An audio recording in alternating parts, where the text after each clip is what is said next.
You ever have one of those mornings where you wish you just called in sick? Maybe pretended the flu took you out and let someone else deal with the crazy? Because if I'd known what was waiting for me on Maple Ridge Drive that February, I'd have accidentally left my phone on silent, pulled the covers back over my head, and let the snow bury my house for a week. But no, I was out there at 5 a.m. behind the wheel of my plow, clearing roadways before most folks had even rolled over to hit snooze for the third time.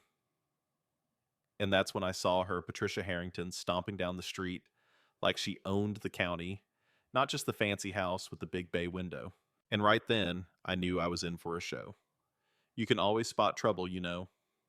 It doesn't hide. Trouble announces itself. In this case, Trouble wore a designer coat and boots that looked about as practical in 8 inches of snow as wearing a tux to a pig roast. I'm Ethan Sawyer, by the way, been moving snow since I was 16, first riding shotgun on my dad's ancient plow truck. 38 now running the road department for the whole county. 12 full-time, 20 seasonals, and somehow still out here myself at dawn, doing the grunt work I swore I'd give up when I got promoted. You do what you love, I guess. There's a weird kind of peace in pushing a wall of snow down a silent street before the world wakes up. But that morning, peace lasted exactly until Patricia marched right into the middle of the road and forced me to slam the brakes. Didn't even flinch, just stared at me like I'd keyed her car on purpose. I rolled the window down, cold air smacking me in the face, coffee turning to steam in my cup holder. "You're gonna have to move," I told her, trying to sound like I was just doing my job and not ready to throttle someone before sunrise. "Absolutely not," she fired back, arms crossed, chin out. "Do you know what you've done?" I looked around, made sure we were talking about the same universe. Cleared the road. She didn't laugh, didn't even blink. "You've ruined my view. That pile of snow is 6 feet high. I pay good money to look at the mountains, not at dirty piles of plowed snow." And I gotta be honest, part of me wanted to ask if she thought Vermont snow just disappeared when you snapped your fingers. But instead, I sipped my coffee, counted to 5, and explained as politely as I could, "Ma'am, snow's gotta go somewhere. Roads need to be clear. There's only so many options." Patricia wasn't buying it. The HOA covenants say nothing can block the mountain view. I have the documents. And she actually pulled out a folder from inside her coat at 5:30 in the morning. "Who does that?" I tried not to laugh. "Those rules are for homeowners. I'm clearing a public road. I'm following state regs, not HOA bylaws." She threatened to call the police. I told her to go ahead. And she did right there, called 911 and started hollering about destruction of property values and entitlement to immediate assistance. You ever listen to someone argue with a dispatcher about how their view is a public emergency? Let me tell you, it's a trip. When she finally got off the phone, purple-faced and seething, she spat my name at me like it was an insult. "You're Ethan Sawyer." That'd be me, and I really do need to finish this route before rush hour. She stepped aside, but the way she did it, you could tell this was just the opening act. I finished up, headed back to the garage, and by the time I walked in, Linda, my right hand at the department, handed me a stack of message slips like they were tickets to a circus I didn't want to see. She called everybody, Linda said. County Admin State DOT Board of Selectmen. Even tried the governor's office, I think. I'd like to say I was surprised, but, well, there's always someone who thinks a snowbank is a federal offense. County administrator called me in that afternoon. Robert, decent guy, knows the job, but has to play politics. He listened to my story, nodding, taking notes, looking like he wished he was somewhere else. "Ethan, Mrs. Harrington's connected. Her husband's a donor. She sits on committees. Is there any way we can keep her happy? Short of not plowing her street," I asked. "Not really. The way we do it is standard. The other side has mailboxes. We can't bury driveways, or the mail people get angrier about that than anything." Robert rubbed his temples. "Just document everything. Photos reports, if this blows up, will need to prove we did it right." So that's what I did. I thought maybe she'd move on. Most people do. Nope. Next snowstorm 4 days later, I put Mike, my best operator on Maple Ridge, told him, "Same as always, buddy." He called me a little after 6. "Boss, she's back." And she brought reinforcements. Now let me tell you, you haven't lived until you've seen a full-grown adult protest snow removal at sunrise signs and all. HOA rights matter. Stop snow terrorism. I couldn't make this stuff up if I tried. I got there as Deputy Steve Morrison was doing his best not to laugh. "Got a situation here, Ethan," he said, keeping a straight face. Patricia and her little group linked arms and refused to move. "Arrest us!" she shouted, practically daring Steve to do it. He obliged. 4 of them loaded into patrol cars, cameras rolling. I stood in the background, documenting everything, shaking my head, just trying to keep the road safe, but somehow I was now the villain. News picked up the story. Local TV ran with it, David versus Goliath, except I was Goliath, apparently. County board had to hold a meeting. Packed room. Patricia put on a full show, slideshows experts, neighbors wringing hands about their property values.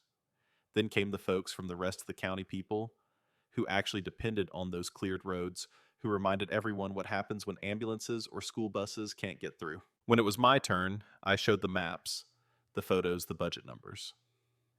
We can't make exceptions. If we do it here, we have to do it everywhere. And we can't afford that. In the end, board voted to back me 4-1. Patricia stormed out before the meeting was done. 3 weeks later, the lawsuit showed up.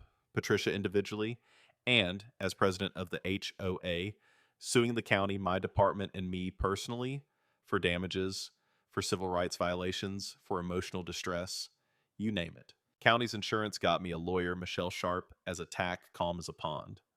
You've got qualified immunity. This is nonsense. But it'll take time. Time, it turned out, meant a year. Every snowstorm became a battle. Patricia hired a lawyer who thought he was starring in his own legal drama. He found some surveyor who said I dumped a few yards of snow about a foot over the right-of-way. Now I was being sued for trespassing and illegal dumping. Michelle just rolled her eyes. No judge will care about that margin. But it still meant more paperwork, more headaches. It all came to a head with a nor'easter that dumped nearly 2 feet of snow overnight. We worked 30 hours straight clearing roads, rescuing stranded cars. At one point, plowing Maple Ridge, I looked up and saw Patricia at her window camera in hand, watching like a hawk. A couple days later, her lawyer filed for an emergency restraining order to keep me from plowing her street. Judge shot it down with a note so scathing it actually made me laugh. "Wasting the court's time," he said. We ended up in mediation. Patricia's demands: alternate the snow every storm, remove all piles over 4 feet. Formal apology. Pay $50,000 for property value loss. Michelle didn't even blink. Absolutely not. We're not paying for snow in Vermont. Trial date set. County board started sweating the costs. Maybe we just settle for a little, make her go away, they said. But I wouldn't have it. If we give in, every HOA is going to demand the same. We'll be bankrupt by Christmas. In the end, the board stuck with me. 4-1 again. The trial was as ridiculous as you'd imagine. Patricia testified about her ruined view, brought in an appraiser who guessed property values were down, and an engineer who'd never plowed a street in his life, telling us how to do our jobs. Michelle kept it simple: equal service, limited budget, public safety. When I took the stand, I laid it out: split-second decisions, federal regulations, not enough time or money to haul snow away. This is just what we do, and it's the same for everyone. Her lawyer tried to paint me as some kind of tyrant, but the judge wasn't buying it. After 4 days, he ruled for us every claim dismissed, even ordered them to pay the county's legal fees. Patricia appealed. Of course she did. That dragged on almost another year, but the appeals court didn't even waste ink, affirmed the ruling, added the extra fees. The total nearly $100,000. The HOA had to levy a special assessment to pay up. That's when the residents lost it. Emergency meeting. Patricia booted as president by a landslide. Word is, she and her husband packed up and moved to Florida, where I assume snow is the least of anyone's worries. Her replacement sent us a letter apology, thanks the works. My crew threw a party. Linda brought pizza, Mike gave a toast. To common sense and to Ethan not throwing us under the bus. That's what a crew does, I said. We've got each other's backs. Looking back, I don't feel like some hero. I just did the job. Stood firm because it was right, not because I wanted to fight.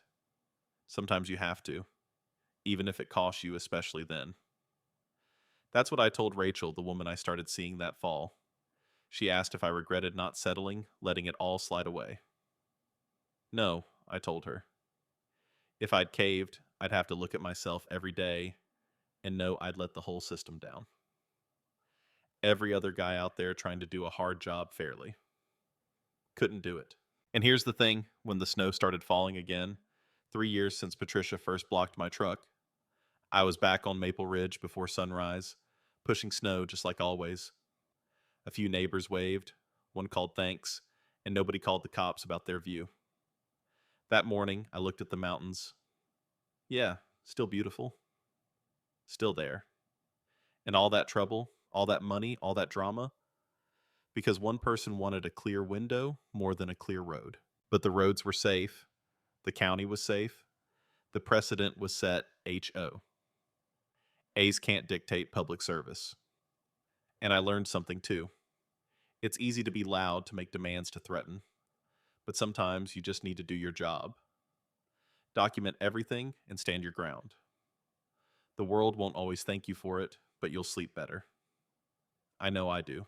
So what do you think? Where's the line between standing up for your rights and demanding special treatment? Have you ever been in a situation where doing your job meant going head to head with someone who just wouldn't take no for an answer? I'd love to hear your stories, your wins, your losses, your can you believe this? Moments. Because trust me, after this, I've learned there's always another story just waiting around the corner.